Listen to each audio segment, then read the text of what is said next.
Uribe ya sabía de las grabaciones del Ñeñe. Hernández era una garganta desafinada que podía terminar cantando en los expedientes. El mismo fiscal general se lo recordó públicamente en su momento. A Hernández lo matan en Uberaba, Brasil, el 2 de mayo de 2019. País en el que en un pasado había operado Marquitos Figueroa, jefe del mítico clan narcoparamilitar que ha venido operando en la costa caribe desde hace décadas. Allí lo capturaron y lo extraditaron. Figueroa conocía la forma en que operaban las estructuras sicariales brasileñas. El Ñeñe, esa noche, se convierte en otro más de los testigos que hubieran podido hablar en contra de Álvaro Uribe Vélez.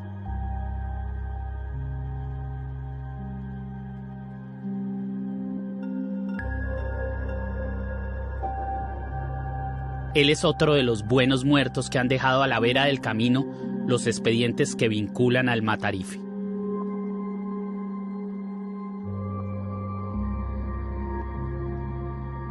El 24 de abril de 2018, pocos podían creer que la frase hubiera aparecido colgada en su cuenta de Twitter.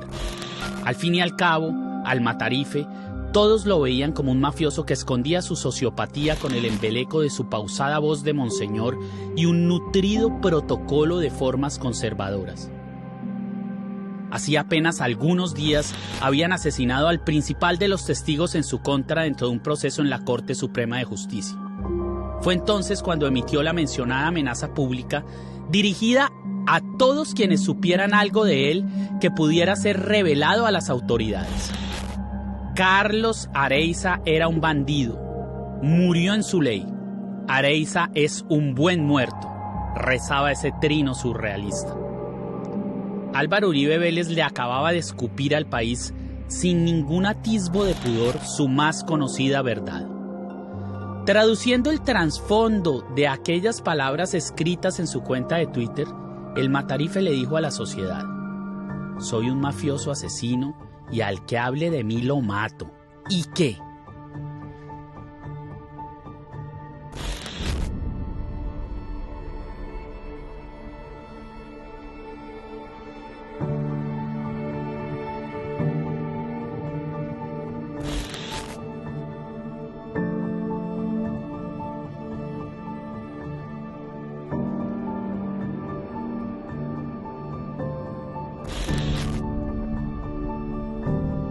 A Carlos Enrique Areiza, ex policía y ex paramilitar, le advirtieron de una muerte lenta para él y su familia si no se retractaba de las acusaciones realizadas en contra de Luis Alfredo Ramos,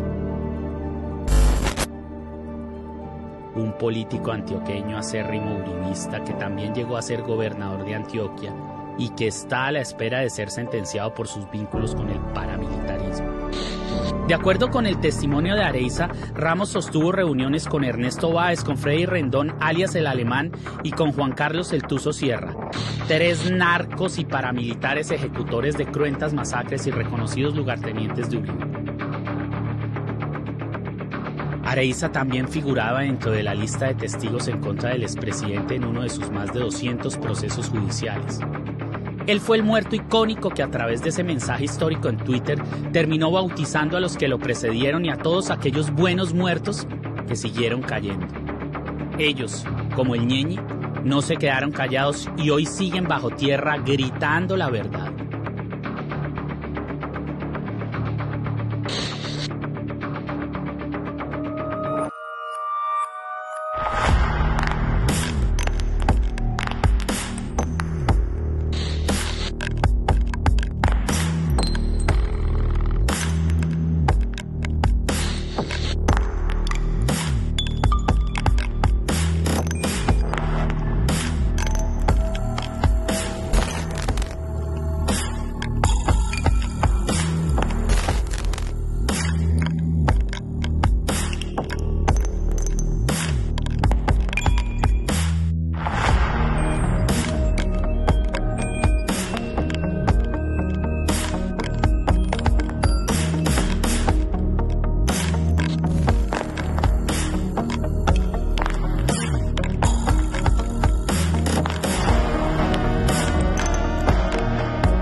Pedro Juan Moreno Villa fue socio de Álvaro Uribe en una empresa de importación de precursores químicos para la producción de cocaína que fue perseguida por la DEA. Obró como su mano derecha en la gobernación y le colaboró en la conformación del paramilitarismo de Estado encarnado en las tenebrosas Convivir.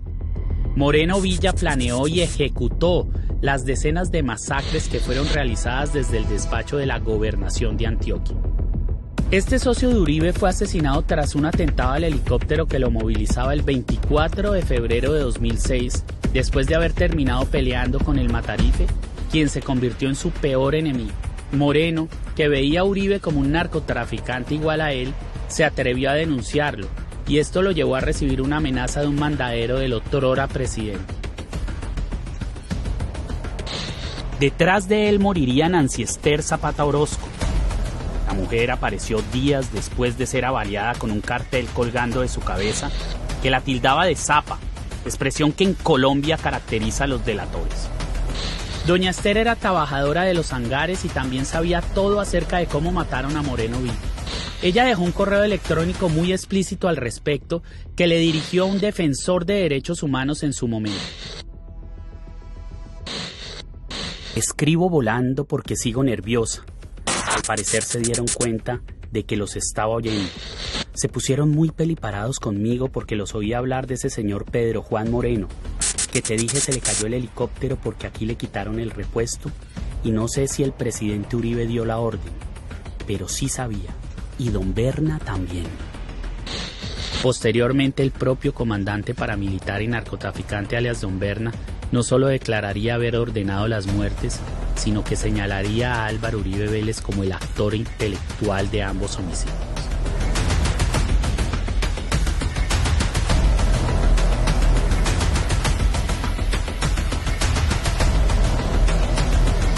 El periodista Daniel Coronel, en su columna de este domingo, titulada Aquí no hay muertos, resaltó a partes del libro Aquí no hay muertos, una historia de asesinato y negación en Colombia, en el que su autora, la abogada e investigadora María McFarland, revelará un correo electrónico enviado a ella por el ex jefe paramilitar Diego Fernando Murillo, alias Don Berna. Recibo un cordial saludo sobre Pedro Juan Moreno.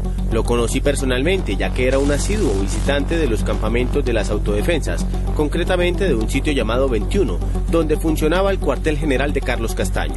Él era uno de los consejeros de dicho comandante. La muerte de él fue producto de un saboteo al helicóptero donde se movilizaba, acción llevada a cabo por órdenes de Uribe. Se llamaba Nancy Ester Zapata Orozco. Encontraron su cuerpo tirado en un hangar de Olaya Herrera en noviembre de 2007. La policía que custodia el terminal aéreo no vio nada, tampoco los vigilantes privados. Nadie oyó nada. La mujer tenía un certero disparo en la nuca. A su lado dejaron una cartulina que rezaba: aquí no se aceptan zapas. Hernán Darío Zapata alias Peloechonta, ex sicario del grupo paramilitar y de limpieza social Los 12 Apóstoles, conformado por Santiago Uribe y bendecido por su hermano Matarife cuando ya era gobernador, organización a la que se le atribuyen varias masacres, fue asesinado por los mismos miembros de la banda. Según varios testimonios, a Peloechonta lo mandaron a matar los Uribe porque temían que se le fuera la lengua con el nombre de sus patrones y financiadores. Por las mismas causas fueron ultimados los hermanos Múnera, Carlos Ernesto Espinal Cano, uno de los hermanos Pemberti y alias Tolima. Al teniente de la policía Víctor Hugo Méndez lo asesinaron después de haber iniciado las investigaciones que relacionaban a los hermanos Uribe con la banda. También al teniente de la policía Franklin Alexander Telles Arévalo y a José Leonidas Rada, extorsionado por este grupo criminal tras haber ofrecido su testimonio a las autoridades. A todos ellos, del firmamento les cayeron las balas por ser potenciales soplones de aquellos apóstoles con alma de motosierra. A algunos no les fue tan mal. Los pocos que se salvaron de esta cuadrilla celestial liderada por el hermano del Matarife tendrán que seguir huyendo durante el resto de sus vidas. Incluso hubo uno al que lo agarró un milagro, Eunicio Pineda Luján, un campesino de la zona que conocía algunos secretos de esta cofradía de hacendados y mafiosos. Fue torturado por un sicario que con un alicate y sin anestesia le arrancó cada uno de sus dientes hasta dejarles las encías desnudas. Después los sicarios le dijeron que corriera para jugar con él al tiro al blanco. La suerte del humilde campesino y el trasnocho de los hombres hizo que solo le atinaran un tiro en un brazo. Pineda conocía la zona y supo correr por donde no lograron encontrarlo. Años después lo pudo ubicar el fiscal que acusó a Santiago Uribe, que logró llevarlo a declarar a juicio el horror que había vivido. Lo vi en la finca de Álvaro Vázquez, entregando armas corticas y también lo vi en la Carolina. Y así, es que cuando él iba llegando a la finca de Álvaro Vázquez, que iba de Medellín, él llamaba, y entonces ahí mismo ellos le contestaban: tío, de parte del abuelo, me copia. Así decían. Entonces ya ellos decían: viene don Santiago. Me tumbó al suelo, me puso el pie aquí, me sacaba los dientes con un alicate, me decía que yo era un sapo. Yo mismo cogí el teléfono y llamé a la fiscalía y dije que eso era verdad. Francisco Villalba, soldado del paramilitarismo y uno de los hombres al mando de Salvatore Mancuso, fue asesinado en abril de 2009, después de haber sufrido varios atentados. Villalba, conocido como el profesor de los descuartizadores, se entregó a la justicia agobiado por la culpa que lo llevaba a ver las imágenes y oír los gritos de sus víctimas en pesadillas. Tras el reconocimiento facial que le hicieron varios sobrevivientes de la masacre del Aro, narró cómo Uribe, de gobernador, observó aquel circo sangriento desde un helicóptero. Villalba fue testigo directo de la relación del Matarife con la plana mayor del paramilitarismo y de cómo fue ese gobernador quien dio la orden de borrar el pueblo. Antes de su muerte aseguró haber sido condecorado por su crueldad el día de la masacre y dijo tener pruebas en video de este y varios hechos más. Por eso Villalba se reafirmó en sus acusaciones en contra del presidente, de quien aseguró que siendo gobernador de Antioquia lo condecoró por la masacre del Aro. Y se lo digo de frente, me la dio las decoraciones, me dio la felicitación y simplemente le digo al país: esperen el video, las fotos y yo presento eso. Pero Villalba salió en libertad por razones de salud el pasado 30 de marzo y tras llevar 23 días en libertad fue asesinado. Muchos investigadores involucrados en el caso aseguran que las pruebas en video existen y que hoy en día son el seguro de vida de los pocos sobrevivientes.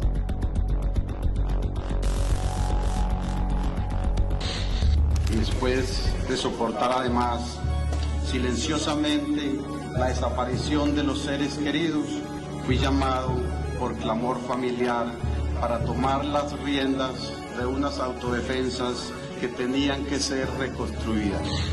Álvaro Uribe ordenó el asesinato de Vicente Castaño, aseguró el jefe paramilitar don Mario, en versión rendida bajo la gravedad de juramento ante un fiscal especializado.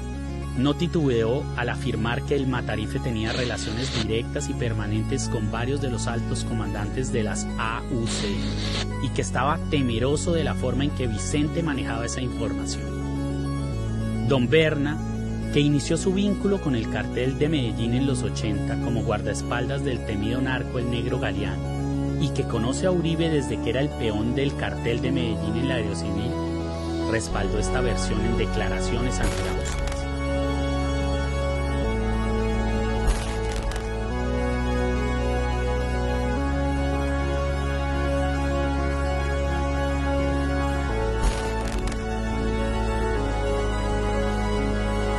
A Vicente Castaño lo mata el gobierno, aseguró Jesús Ignacio Roldán, alias Monoleche, quien narra cómo Uribe, a través del alto comisionado de paz Luis Carlos Restrepo, hoy en día prófugo de la justicia, fraguó el asesinato del mayor de los hermanos Castaño, fundadores junto con el señor Masacre del paramilitarismo colombiano.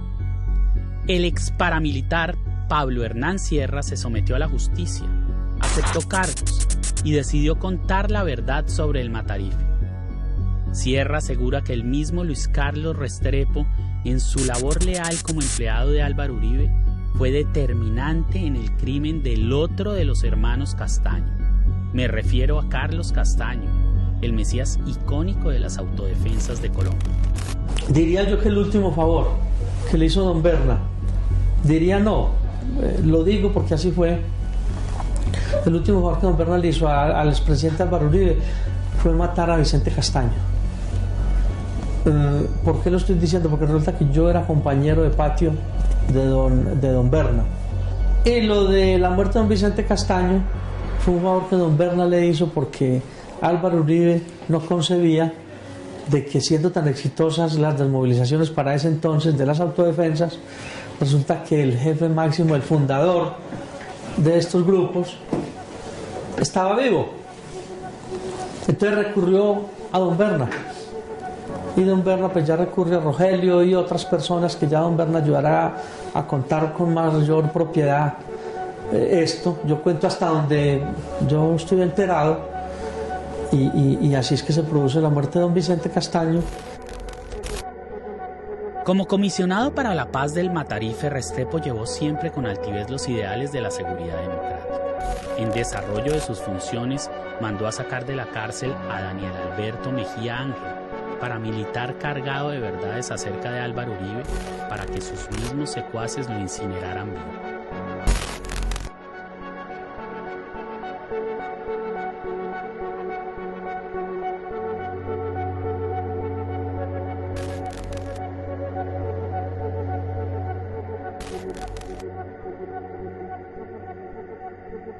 Al ex procurador delegado para la policía Guillermo Villa Alzate lo asesinaron después de alertar sobre las alianzas que Uribe había hecho desde la gobernación con la policía y el ejército, con el fin de ejecutar masacres y crear grupos de limpieza social. Y no cabe la menor duda de que el próximo que van a asesinar soy yo. Tantos casos, o sea, no sé si ustedes también los tienen documentados. El doctor Villa Alzate en Medellín, cuando Álvaro era gobernador, Uribe era gobernador, él dijo que él se había aliado con el comandante del ejército y de la policía para unas masacres y para que grupos de limpieza allá, y pues lo asesinan. Ese es uno de los primeros. Está Francisco Villalba, que también lo denuncia a Santiago Uribe y Álvaro por la masacre del Aro, y también de que Santiago pertenecía a los 12 apóstoles. Francisco lo asesinan en la Estrella. En la Estrella. Está el caso de Juan Monsalve, que también intentan asesinarlo y envenenarlo, y después un atentado, creo que le hacen con cuchillo en la cárcel de Itagüí, tengo entendido. A Sergio Humberto Parra Osa, uno de los mejores y más honestos investigadores que había en la Fiscalía, lo acribillan dentro de su carro en un semáforo situado frente al Hospital Infantil de Medellín. Lo agraciaron 21 balazos cruzados. Algunos fueron disparados desde la moto que se parqueó a un lado del vehículo, y los otros desde la camioneta que se acomodó al otro costado. Este fue uno más de los 11 investigadores que le asesinaron al magistrado Iván Velázquez, adalid de la lucha contra la parapolítica. La muerte de Parra Osa se produjo después de las múltiples capturas logradas por su unidad y mientras cursaban varias investigaciones que ya habían dado como fruto la captura de algunos oficiales como el mayor Álvaro Cortés Morillo, jefe de operaciones del Grupo de Caballería Mecanizado número 4, quien terminó condenado por los vínculos y apoyo a los paramilitares. Él era uno de los investigadores que seguía las pistas de sangre dejadas por el señor Masacre tras su salida de la gobernación de Antioquia. Jesús María Valle advirtió la responsabilidad del ejército y de toda la infraestructura institucional que representaba el gobernador frente a más de 150 homicidios de campesinos indefensos. También advirtió a gritos en cartas que se venían las masacres del Aro y la Granja, pero obtuvo como enérgica y oportuna respuesta gubernamental 2 tiros en la cabeza que lo convirtieron en otro de los mártires que ha dejado el aparato organizado de poder que preside Álvaro Uribe Vélez.